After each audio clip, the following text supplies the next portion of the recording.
How to remove and change sponsor in Cash App. Welcome back to Clit Sorcerer, and let's get back to this video. To remove or change your sponsor in Cash App, go ahead and open up your Cash App application first and foremost.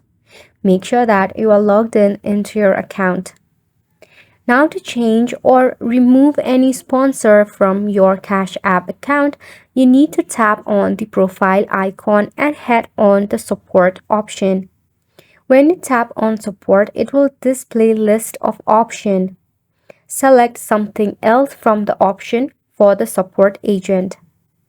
Then you need to scroll down and select on the option of Cash Card followed by Contact Support. Choose Not About a Transaction and then Chat to connect with a support.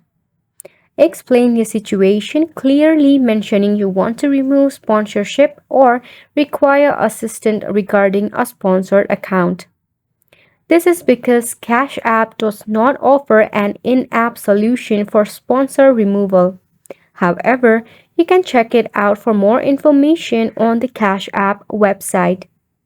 So make sure to go ahead and give this a try, and thank you so much for tuning in.